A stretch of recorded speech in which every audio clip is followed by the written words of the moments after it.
So you already saw one video. Hopefully you looked at part one on working with the array list.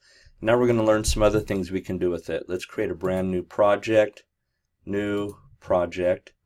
and the other one was called ArrayList Me, but now we'll do two, ArrayList Me Too.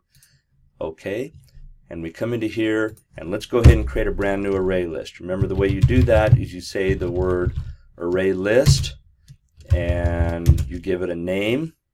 We'll call it AL numbers. You can call it anything you want.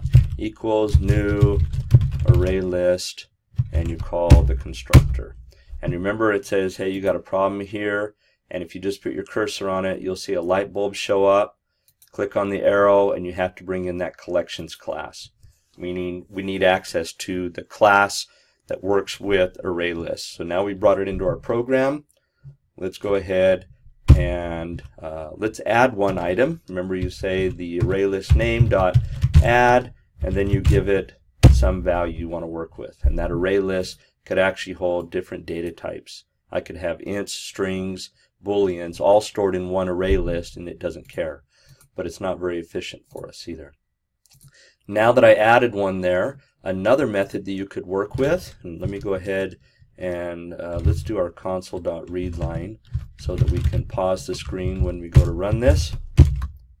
And I'm going to go ahead and add a for each loop, and I'll say that I want to create a variable called inum, and we want to go grab every element in the array list, and then in that for each loop we want to print off inum. That's one way we could have done it. Another way we could have done that is by using just a regular for loop, and I could have said for int iCount equals 0 as long as iCount is less than the ArrayList dot count. We'll go ahead and increment iCount. So there's the beginning of the for loop, and then within that for loop we'll go ahead and do a console.writeLine AL numbers bracket iCount, because that allows you to access each element of the array. So if I ran that, we should just see one element print off, the number 10. So those are two different ways you can print off all the elements of an array list, and the way you access an element of the array list is actually by using the index, just like you would with a regular array. Let's do this. Now that I came in here and I added an element, let's try something. Let's say AL numbers dot, and there's another method called insert. Let's insert the value 50. And on the insert, you have to tell it where do you want to insert it at. We want to insert it at position 0. So what happens here? Let's go run it and see what happens to the data. So it says go out to the first position, insert the new value, and automatically shift the second value down. So it's almost like it butts into line.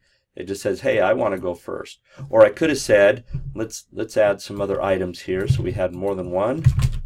We have 3 items in there. We'll say 10, 20, and 15. I could say, let's go insert at position 1, the number 50, and see what happens. Run it one more time. 10, 50, 20, and 15. So the insert method says you specify what element, what position do you want to insert the value, and what is the value you want to insert. And then everybody else just shifts and makes room for that new value. Another thing that we could do is we could use the AL numbers dot remove at method. The remove at method says which element of the array list do you want to remove. I want to go ahead and remove position 0. So before, remember, it printed off 10, 50, 20, and 15.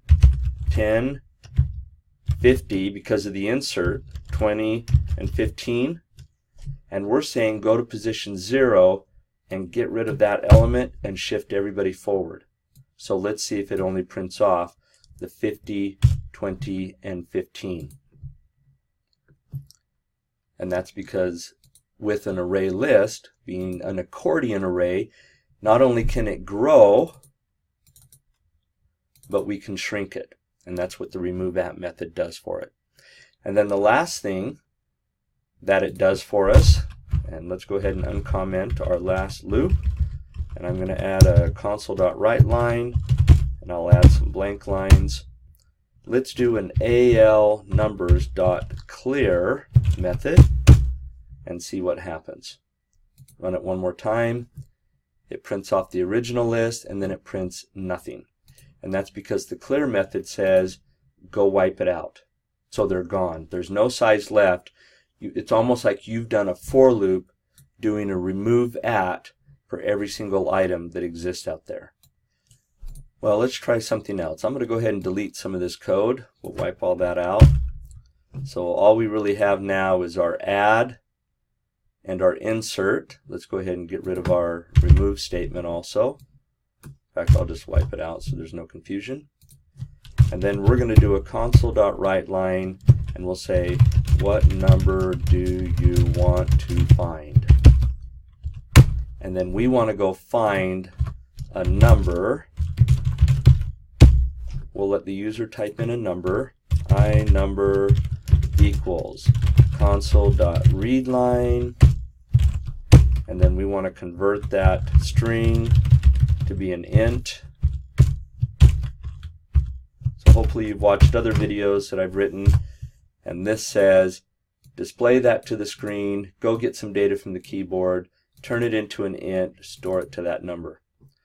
What we can now do is drop into this for loop and say if ALNumbers bracket iCount double equal iNumber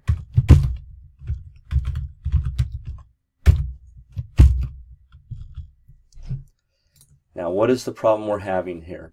This is because when you look at this value, in an earlier video I said when you just pull a number or pull a value back from that array list, that really just turns it into an object. So if we really wanted to work with that as an int, then I'm going to have to come over to here and do a convert to int32 and change that to be a number to now see if that works. So let's go ahead and run that. And what number do we want to find? Let's go see if 50 is there. If we found it, it'll print off 50, which it did. Let's try it one more time. And let's look for the number 3. If it finds it, it prints off 3. Otherwise, it does nothing. Did nothing. So that's one way that you can actually search through an array list trying to find a value that exists in that array list. Another thing I could do is, instead of doing that conversion, and instead of accessing that specific value with the for loop, we could just do something like this. I'm going to go ahead and wipe out that for loop, and I'll just say if, well, in fact, let's do this instead of the if statement. The array list dot index of parenthesis, and let's go search for a value, and let's store that to our variable iNumber. What this says is go search the array list looking at all the index positions 0, 1, 2, 3, 4, 5, the elements, trying to find that value. And if I found it, then return the position in that array list. Then I could say if iNumber is greater than equal 0, then what do you know? You actually found that element. ALNumbers bracket iNumber, which would be the position that it found it in. Let's see if that actually works. So once again, it says search the array list, look at every element, look for that value, and return the element number, not the number 50, but what position it showed up in. And if I did find it, that's going to be equal to 0 or greater than, because you remember ArrayList start at 0 position and move up. If it didn't find it, it would return a -1. And so if we did find it, that holds what position in the array list we found the value. Let's see if that works. And we come back over to our screen, and we did find it because it printed it off right there. In fact, just to confirm it, let's do this. Else, curly brace, not found. And instead of the number 50, let's go look for the number 3 in that array list and see what happens. Not found. So that's a great way that you can go search for things. If instead of numbers, these were values, we'll say BYU and U of U. Let's change this one to be USU, and we'll insert WSU. So we should have 4 values in there.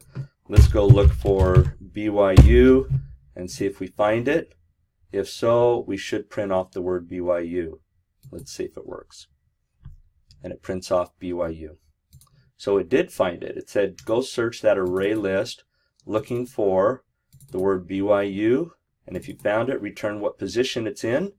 As long as that position is greater than or equal to 0, then we know we found it. So let's go ahead and print it off.